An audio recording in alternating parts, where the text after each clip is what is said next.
प्रस्तुत है मुंशी प्रेमचंद्र जी की लिखी कहानी पंच परमेश्वर मेरी आवाज में।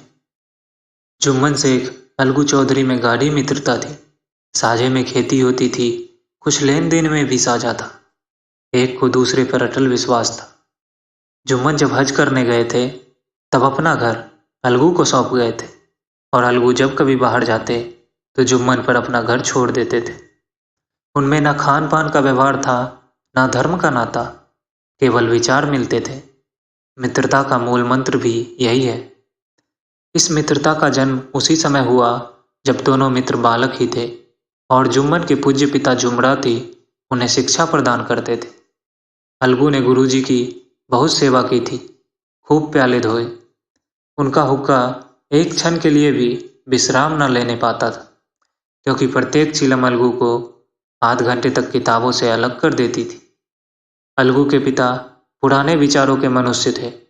उन्हें शिक्षा की अपेक्षा गुरु की सेवा शुश्रूषा पर अधिक विश्वास था। वह कहते थे कि विद्या पढ़ने से नहीं आती, जो कुछ होता है गुरु के आशीर्वाद से। बस गुरुजी की कृपा दृष्टि चाहिए। अतएव यदि अलगू पर जुमराती शेख के आशीर्वाद अथवा सत्संग का कुछ फल न हुआ तो यह मानकर संतोष कर लेना कि विद्योपार्जन में मैंने यथाशक्ति कोई बात उठा नहीं रखी। विद्या उसके भाग्य में ही ना थी तो कैसे आती। मगर जुमराती शेख स्वयं आशीर्वाद के कायल न थे। उन्हें अपने सोटे पर अधिक भरोसा था और उसी सोटे के प्रताप से आसपास के गांव में जुम्मन की पूजा होती थी। उनके लिखे हुए रेहरनामे या बेनामे पर कचहरी का मुहर्रिर भी कदम न उठा सकता था। हल्के का डाकिया, कांस्टेबल और तहसील का चपरासी सब उनकी कृपा की आकांक्षा रखते थे। अतएव अलगू का मान उनके धर के कारण था तो जुम्मन शेख अपनी अनमोल विद्या से ही सबके आदर पात्र बने थे। जुम्मन शेख की एक बूढ़ी खाला थी। उसके पास कुछ थोड़ी सी मिल्कियत थी, परंतु उसके निकट संबंधियों में कोई ना था। जुम्मन ने लंबे चौड़े वादे करके वह मिल्कियत अपने नाम लिखवा ली थी। जब तक दान पत्र की रजिस्ट्री ना हुई थी तब तक खाला जान का खूब आदर सत्कार किया गया। उन्हें खूब स्वादिष्ट पदार्थ खिलाए गए। हलवे पुलाव की वर्षा सी हो गई और रजिस्ट्री की मोहर ने इन खातिरदारियों पर भी मानो मोहर लगा दी। जुम्मन की पत्नी करीमन रोटियों के साथ कड़वी बातों के कुछ तेज तीखे सालन भी देने लगी। जुम्मन शेख भी निठुर हो गए। अब बेचारी खाला जान को प्रायः नित्य ही ऐसी बातें सुननी पड़ती थी। बुढ़िया ना जाने कब तक जिएगी। 2-3 बीघे उसर क्या दे दिया, मानो मोल ले लिया है। बघारी दाल के बिना रोटियां नहीं उतरती। जितना रुपया इसके पेट में झोंक चुके उतने से तो अब तक गांव मोल ले लेते। कुछ दिन खाला जान ने सुना और सहा, पर जब ना सहा गया तब जुम्मन से शिकायत की। जुम्मन ने स्थानीय कर्मचारी गृह स्वामी के प्रबंध देना उचित ना समझा। कुछ दिन तक और यूं ही रोध होकर काम चलता रहा। अंत में एक दिन खाला ने जुम्मन से कहा, बेटा तुम्हारे साथ मेरा निर्वाह ना होगा, तुम मुझे रुपये दे दिया करो, मैं अपना पका खा लूंगी। जुम्मन ने घृष्टता के साथ उत्तर दिया, रुपये क्या यहाँ फलते हैं। खाला ने नम्रता से कहा, मुझे कुछ रूखा सूखा चाहिए भी कि नहीं। जुम्मन ने गंभीर स्वर में जवाब दिया, तो कोई यह थोड़ी समझा था कि तुम मौत से लड़कर आई है। खाला बिगड़ गई। उन्होंने पंचायत करने की धमकी दी। जुम्मन हंसे, जिस तरह कोई शिकारी हिरन को जाली की तरफ जाते देखकर मन ही मन हंसता है। वह बोले, हाँ पंचायत जरूर करो, फैसला हो जाए। मुझे भी यह रात दिन की खटखट पसंद नहीं। पंचायत में किसकी जीत होगी इस विषय में जुम्मन को कुछ भी संदेह ना था। आसपास के गांव में ऐसा कौन था जिसके अनुग्रह का ऋणी ना हो। ऐसा कौन था जो उनको शत्रु बनाने का साहस कर सके। किसमें इतना बल था जो उसका सामना कर सके। आसमान के फरिश्ते तो पंचायत करने आवेंगे ही नहीं। इसके बाद कई दिन तक बूढ़ी खाला हाथ में एक लकड़ी लिए आसपास के गांव में दौड़ती रही। कमर झुककर कमान हो गई थी। एक एक पग चलना दूभर था, मगर बात आ पड़ी थी, उसका निर्णय करना जरूरी था। बिरला ही कोई आज भला आदमी होगा जिसके सामने बुढ़िया ने दुख के आंसू न बहाए। किसी ने तो यूं ही ऊपरी मन से हूँ हाँ करके टाल दिया और किसी ने इस अन्याय पर जमाने को गालियां दी। कहा, कब्र में पांव अटके हुए हैं, आज मरे कल दूसरा दिन, पर हवस नहीं मानती। अब तुम्हें क्या चाहिए? रोटी खाओ और अल्लाह का नाम लो।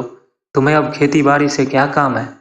कुछ ऐसे सज्जन भी थे जिन्हें हास्य रस के रसा स्वादन का अच्छा अवसर मिला। झुकी हुई कमर, पोपला मुंह, सनके से बाल, इतनी सामग्री एकत्र हो तब हंसी क्यों न आवे। ऐसे न्यायप्रिय दयालु दीन वत्सल पुरुष बहुत कम थे जिन्होंने इस अबला के दुखड़े को गौर से सुना हो और उसको संतावना दी हो। चारों ओर से घूम घाम कर बेचारी अलगू चौधरी के पास आई, लाठी पटक दी और दम लेकर बोली, बेटा तुम भी क्षण भर के लिए मेरी पंचायत में चले आना। अलगू बोला, मुझे बुलाकर क्या करोगी? कई गांव के आदमी तो आवेंगे ही। खाला बोली, अपनी विपत तो सबके आगे रो आई, अब आनरे ना आने का अख्तियार उनको है। अलगू बोला, यों आने को आ जाऊंगा मगर पंचायत में मुंह ना खोलूंगा। खाला बोली, क्यों बेटा? अलगू चौधरी बोला, अब इसका क्या जवाब दूं? अपनी खुशी। जुम्मन मेरा पुराना मित्र है, उससे बिगाड़ नहीं कर सकता। खाला बोली, बेटा क्या बिगाड़ के डर से ईमान की बात ना कहोगे? हमारे सोए हुए धर्म ज्ञान की सारी संपत्ति लुट जाए तो उसे खबर नहीं होता, परंतु ललकार सुनकर वह सचेत हो जाता है, फिर उसे कोई जीत नहीं सकता। अलगू इस सवाल का कोई उत्तर न दे सका, पर उसके हृदय में ये सब गूंज रहे थे। क्या बिगाड़ के डर से ईमान की बात ना कहोगे? संध्या समय एक पेड़ के नीचे पंचायत बैठी।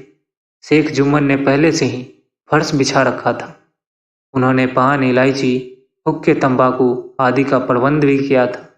हाँ, वह स्वयं अलबत्ता अलगू चौधरी के साथ जरा दूर पर बैठे जब पंचायत में कोई आ जाता था तब दबे हुए सलाम से उनका स्वागत करते थे। जब सूर्य अस्त हो गया और चिड़ियों की कलरवयुक्त पंचायत पैरों पर बैठी तब यहाँ भी पंचायत शुरू हुई। फर्श की एक एक उंगली जमीन भर गई, पर अधिकांश दर्शक ही थे। निमंत्रित महाशयों में से केवल वे ही लोग पधारे थे जिन्हें जुम्मन से अपनी कुछ कसर निकालनी थी। एक कोने में आग सुलग रही थी, नाई ताबड़तोड़ चिलम भर रहा था। यह निर्णय करना असंभव था कि सुलगते हुए उपलों से अधिक धुआं निकलता था या चीलम के दमों से। लड़के इधर उधर दौड़ रहे थे, कोई आपस में गाली गलौज करते और कोई रोते थे। चारों तरफ कोलाहल मच रहा था। गांव के कुत्ते इस जमाव को भोज समझकर झुंड के झुंड जमा हो गए थे। पंच लोग बैठ गए तो बूढ़ी खाला ने उनसे विनती की, पंचों, आज 3 साल हो गए मैंने अपनी सारी जायदाद अपने भांजे जुम्मन के नाम लिख दी थी। इसे आप लोग जानते ही होंगे। जुम्मन ने मुझे ताहयात रोटी कपड़ा देना कबूल किया। साल भर तो मैंने इसके साथ रो धोकर काटा, पर अब रात दिन का रोना नहीं सहा जाता। मुझे ना पेट की रोटी मिलती है, ना तन का कपड़ा। बेकस बेवा हूँ, कचहरी दरबार नहीं कर सकती। तुम्हारे सिवा और किसको अपना दुख सुनाओ? तुम लोग जो राह निकाल दो उसी राह पर चलूं। अगर मुझ में कोई ऐब देखो तो मेरे मुंह पर थप्पड़ मारो, जुम्मन में बुराई देखो तो उसे समझाओ। क्यों एक बेकस की आह लेता है? मैं पंचों का हुक्म सिर माथे पर चढ़ाऊंगी। रामधन मिश्र, जिनके कई असामियों को जुम्मन ने अपने गांव में बसा लिया था, बोले, जुम्मन मियाँ, किसे पंच बदते हो? अभी से इसका निपटारा कर लो, फिर जो कुछ पंच कहेंगे वही मानना पड़ेगा। जुम्मन को इस समय सदस्यों में विशेषकर वही लोग दिख पड़े जिनसे किसी न किसी कारण उनका वैमनस्य था। जुम्मन बोले, पंचों का हुक्म अल्लाह का हुक्म है। खाला जान जिसे चाहे उसे बदे, मुझे कोई हर्ज नहीं। खाला ने चिल्लाकर कहा, अरे अल्लाह के बंदे, पंचों का नाम क्यों नहीं बता देता? कुछ मुझे भी तो पता मालूम हो। जुम्मन ने क्रोध से कहा, इस वक्त मेरा मुंह न खुलवाओ, तुम्हारी बन पड़ी है, जिसे चाहो पंच बदो। खाला जान जुम्मन के आक्षेप को समझ गई। वह बोली, बेटा खुदा से डरो, पंच ना किसी के दोस्त होते हैं ना किसी के दुश्मन। कैसी बात कहते हो? और तुम्हारा किसी पर विश्वास ना हो तो जाने दो। अलगू चौधरी को तो मानते हो, लो मैं उन्हीं को सरपंच बनती हूँ। जुम्मन शेख आनंद से फूल उठे, परंतु भावों को छिपा कर बोले, अलगू ही सही, मेरे लिए जैसे रामधन वैसे अलगू। अलगू इस झमेले में फंसना नहीं चाहते थे। वे कन्नी काटने लगे, बोले, खाला तुम जानती हो कि मेरी जुम्मन से गाढ़ी दोस्ती है। खाला ने गंभीर स्वर से में कहा, बेटा दोस्ती के लिए कोई अपना ईमान नहीं बेचता, पंच के दिल में खुदा बसता है।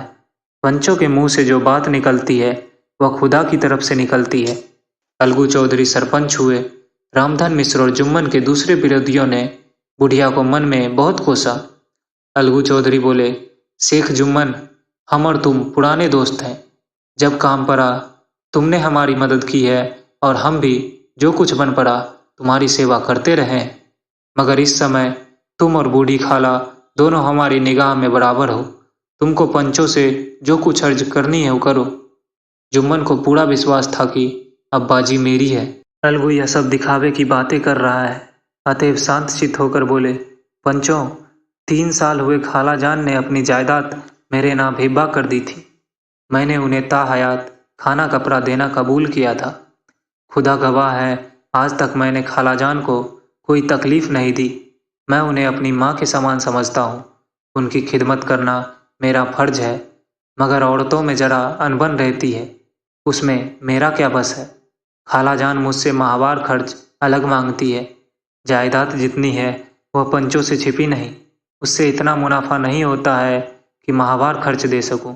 इसके अलावा हिब्बे नामे में माहवार खर्च का कोई जिक्र नहीं तो मैं भूलकर भी इस झमेले में ना पड़ता।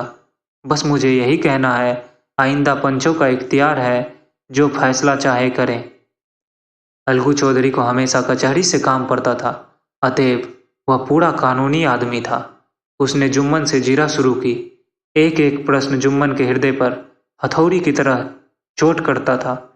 रामधन मिश्र इस प्रश्नों पर मुग्ध हुए जाते थे। जुम्मन चकित थे कि अलगू को क्या हो गया। अभी यह अलगू मेरे साथ बैठे हुए कैसी कैसी बातें कर रहा था, इतनी ही देर में ऐसी काया पलट हो गई कि मेरी जड़ खोदने पर तुला हुआ है। नामालूम कब की कसर यह निकाल रहा है। क्या इतने दिनों की दोस्ती कुछ भी काम ना आवेगी। जुम्मन शेख तो इसी संकल्प विकल्प में पड़े हुए थे कि इतने में अलगू ने फैसला सुनाया। जुम्मन शेख, पंचों ने इस मामले पर विचार किया। उन्हें यह नीति संगत मालूम होता है कि खाला जान को माहवार खर्च दिया जाए। हमारा विचार है कि खाला की जायदाद से इतना मुनाफा अवश्य होता है कि माहवार खर्च दिया जा सके। बस यही हमारा फैसला है। अगर जुम्मन को खर्च देना मंजूर ना हो तो हिब्बानामा रद्द समझा जाए। यह फैसला सुनते ही जुम्मन सन्नाटे में आ गए। जो अपना मित्र हो वह शत्रु का व्यवहार करे और गले पर छुरी फेरे, इसे समय के हेर फेर के सिवा और क्या कहें।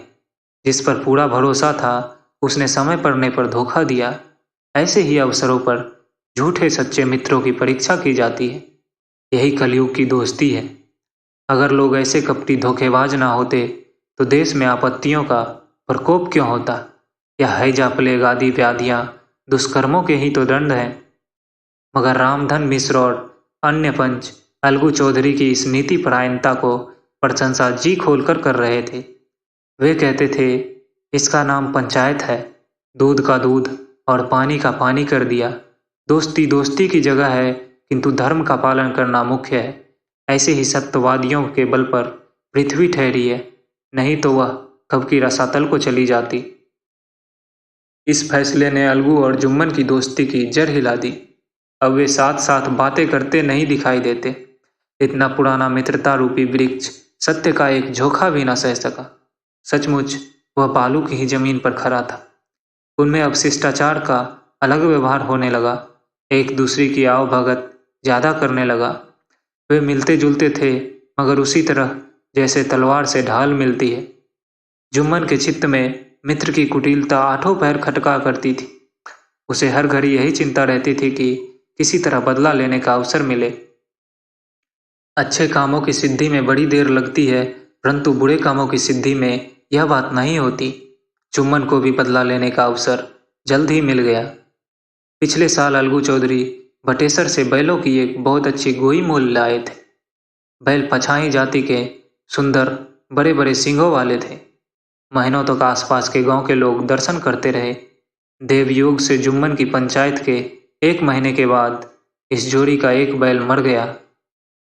जुम्मन ने दोस्तों से कहा, यह दगाबाजी की सजा है। इंसान सब्र भले ही कर जाए, पर खुदा नेक बद सब देखता है।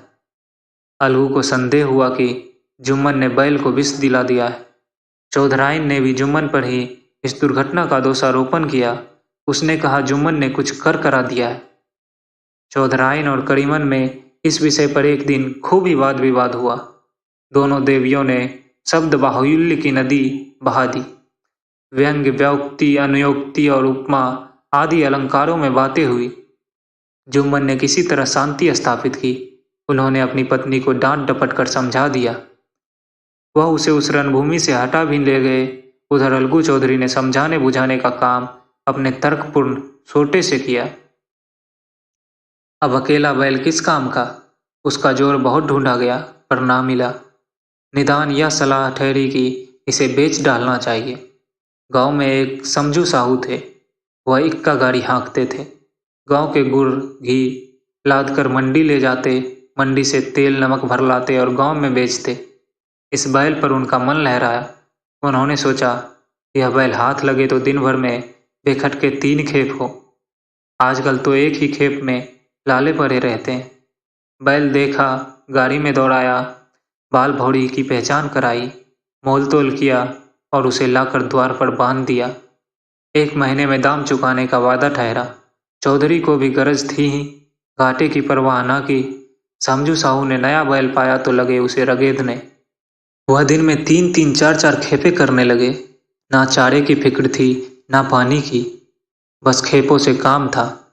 मंडी ले गए, वहां कुछ सूखा भूसा सामने डाल दिया। बेचारा जानवर अभी दम भी ना लेने पाया था कि फिर जोत दिया। अलगू चौधरी के घर था तो चैन की बंसी बजती थी।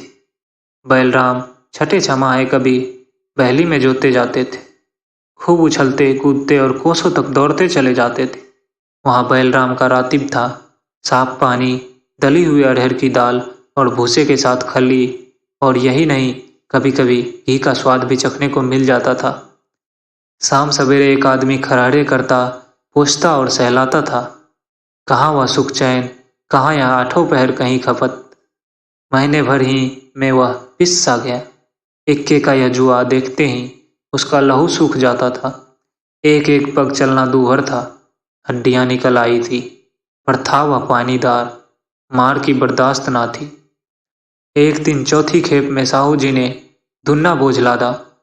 दिन भर का थका जानवर पैर ना उठते थे, पर साहू जी कोड़े फटकारने लगे।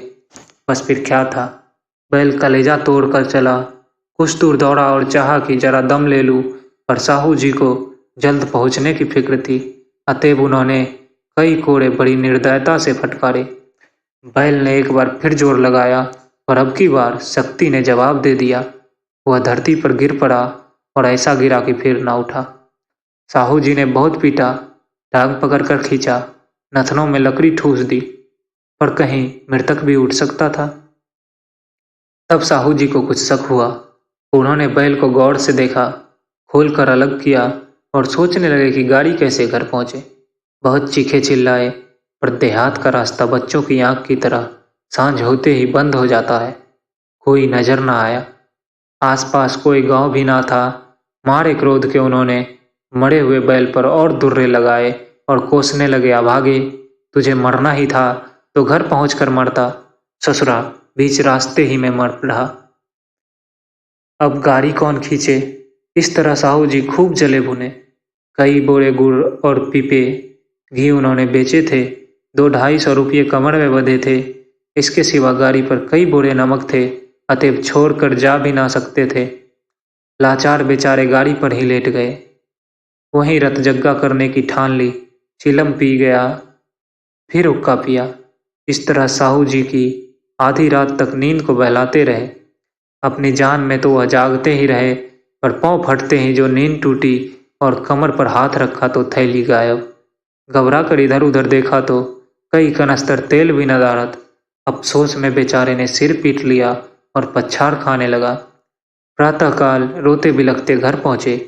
सहुआइन ने जब यह बुरी सुनावनी सुनी तब पहले तो रोई, फिर अलगू चौधरी को गालियां देने लगी।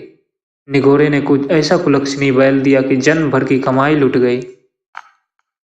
इस घटना को हुए कई महीने बीत गए।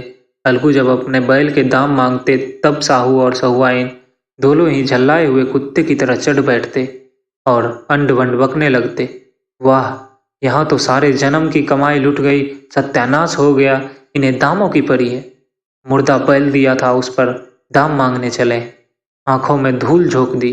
सत्यानाशी बैल गले बांध दिया, हमें निरा पोंगा ही समझ लिया है। हम भी बनिए के बच्चे हैं, ऐसे बुद्धू कहीं और होंगे। पहले जाकर किसी गड्ढे में मुंह धोआओ तब दाम लेना। ना जी मानता हो तो हमारा बैल खोल ले जाओ, महीना भर के बदले 2 महीना जोत लो, और क्या लोगे। चौधरी के अशुभ चिंतकों की कमी न थी। ऐसे अवसरों पर वे भी एकत्र हो जाते और साहू जी के बराने की पुष्टि करते, परंतु 150 रुपये से इस तरह हाथ धो लेना आसान ना था। एक बार वह भी गर्म पड़े। साहू जी बिगड़ कर लाठी ढूंढने घर चले गए। अब सहुआइन ने मैदान लिया। प्रश्नोत्तर होते होते हाथापाई की नौबत आ पहुंची। सहुआइन ने घर में घुसकर किवाड़ बंद कर लिए। शोरगुल सुनकर गांव के भले मानस घर से निकला। वह परामर्श देने लगे कि इस तरह से काम ना चलेगा, पंचायत कर लो, कुछ तय हो जाए, उसे स्वीकार कर लो। साहू जी राजी हो गए। अलगू ने भी हामी भर ली। पंचायत की तैयारियां होने लगी। दोनों पक्षों ने अपने अपने दल बनाने शुरू किए। इसके बाद तीसरे दिन उसी वृक्ष के नीचे पंचायत बैठी। वही संध्या का समय था। खेतों में कौवे पंचायत कर रहे थे। विवादग्रस्त विषय था यह कि मटर की फलियों पर उनका कोई अस्तित्व है या नहीं, और जब तक यह प्रश्न हल न हो जाए तब तक वे रखवाले की पुकार पर अपनी अप्रसन्नता प्रकट करना आवश्यक समझते थे। पेड़ की डालियों पर बैठी सुखमंडली में वह प्रश्न छिड़ा हुआ था कि मनुष्यों को उन्हें बेसुरवत कहने का क्या अधिकार है, जब उन्हें स्वयं अपने मित्रों से दगा करने में भी संकोच नहीं होता। पंचायत बैठ गई तो रामधन मिश्र ने कहा, अब देरी क्या है, पंचों का चुनाव हो जाना चाहिए। बोलो चौधरी, किस किस को पंच बदते हो। अलगू ने दीन भाव से कहा, समझू साहू ही चुन ले। समझू खड़े हुए और कड़क कर बोले, मेरी ओर से जुम्मन शेख। जुम्मन का नाम सुनते ही अलगू चौधरी का कलेजा धक धक करने लगा, मानो किसी ने अचानक थप्पड़ मार दिया। रामधन अलगू के मित्र थे, वह बात को तार गए। पूछा, क्यों चौधरी, तुम्हें कोई उज्र तो नहीं। चौधरी ने निराश होकर कहा, नहीं, मुझे क्या उज्र होगा। अपने उत्तरदायित्व का ज्ञान बहुधा हमारे संकुचित व्यवहारों का सुधारक होता है। जब हम राह भूल कर भटकने लगते हैं तब यही ज्ञान हमारा विश्वसनीय पथ प्रदर्शक बन जाता है। पत्र संपादक अपनी शांति कुटी में बैठा हुआ कितनी घृष्टता और स्वतंत्रता के साथ अपनी प्रबल लेखनी से मंत्रिमंडल पर आक्रमण करता है, परंतु ऐसे अवसर आते हैं जब वह स्वयं मंत्रिमंडल में सम्मिलित होता है। मंडल के भवन में पग धरते ही उसकी लेखनी कितनी मर्मज्ञ, कितनी विचारशील, कितनी न्यायपरायण हो जाती है। इसका कारण उत्तरदायित्व का ज्ञान है। नवयुग युवा अवस्था में उस कितना उद्दंड रहता है। माता पिता उसकी ओर से कितने चिंतित रहते हैं। वे उसे कुल कलंक समझते हैं, परंतु थोड़े ही समय में परिवार का बोझ सिर पर पड़ते ही वह अव्यवस्थित चित्त उन्मुक्त युवक कितना धैर्यशील, कैसा शांत चित्त हो जाता है। यह भी उत्तरदायित्व के ज्ञान का फल है। जुम्मन शेख के मन में भी सरपंच का उच्च स्थान ग्रहण करते ही अपनी जिम्मेदारी का भाव पैदा हुआ। उसने सोचा, मैं इस वक्त न्याय और धर्म के सर्वोच्च आसन पर बैठा हूं। मेरे मुंह से इस समय जो कुछ निकलेगा वह देववाणी के सदृश है, और देववाणी में मेरे मनोविकारों का कदापि समावेश न होना चाहिए। मुझे सत्य से जो भर भी टलना उचित नहीं। पंचों ने दोनों पक्षों से सवाल जवाब करने शुरू किए। बहुत देर तक दोनों दल अपने अपने पक्ष का समर्थन करते रहे। इस विषय में तो सब सहमत थे कि समझू को बैल का मूल्य देना चाहिए। परंतु वो महाशय इस कारण रियायत करना चाहते थे कि बैल के मर जाने से समझू को हानि हुई। इसके प्रतिकूल 2 सभ्य मूल के अतिरिक्त समझू को दंड भी देना चाहते थे, जिससे फिर किसी को पशुओं के साथ ऐसी निर्दयता करने का साहस न हो। अंत में जुम्मन ने फैसला सुनाया, अलगू चौधरी और समझू साहू, पंचू ने तुम्हारे मामले पर अच्छी तरह विचार किया। समझू को उचित है कि बैल का पूरा दाम दे। जिस वक्त उन्होंने बैल लिया उसे कोई बीमारी ना थी। अगर उसी समय दाम दे दिए जाते तो आज समझू उसे फिर लेने का आग्रह न करते। बैल की मृत्यु केवल इस कारण हुई कि उससे बड़ा कठिन परिश्रम लिया गया और उसके दाने चारे का कोई प्रबंध न किया गया। रामधन मिश्र बोले, समझू ने बैल को जानबूझकर मारा है, अतएव उससे दंड लेना चाहिए। जुम्मन बोले, यह दूसरा सवाल है, हमको इससे कोई मतलब नहीं। झगड़ू साहू ने कहा, समझू के साथ कुछ रियायत होनी चाहिए। जुम्मन बोले, यह अलगू चौधरी की इच्छा पर निर्भर करता है। यह रियायत करे तो उनकी भलमानसी। अलगू चौधरी फूली न समाये, उठ खड़े हुए और जोर से बोले, पंच परमेश्वर की जय। इसके साथ ही चारों ओर से प्रतिध्वनि हुई, पंच परमेश्वर की जय। यह मनुष्य का काम नहीं, पंच में परमेश्वर वास करते हैं, यह उन्हीं की महिमा है। पंच के सामने खोटे को कौन खरा कह सकता है। थोड़ी देर बाद जुम्मन अलगू के पास आए और उनके गले लिपट कर बोले, भैया, जब से तुमने मेरी पंचायत की तब से मैं तुम्हारा प्राणघातक शत्रु बन गया था, पर आज मुझे ज्ञात हुआ कि पंच के पद पर बैठकर न कोई किसी का दोस्त है न दुश्मन। न्याय के सिवा उसे और कुछ नहीं सूझता। आज मुझे विश्वास हो गया कि पंच की जबान से खुदा बोलता है। अलगू रोने लगे। इस पानी से दोनों के दिलों का मैल धुल गया। मित्रता की मुरझाई हुई लता फिर हरी हो गई।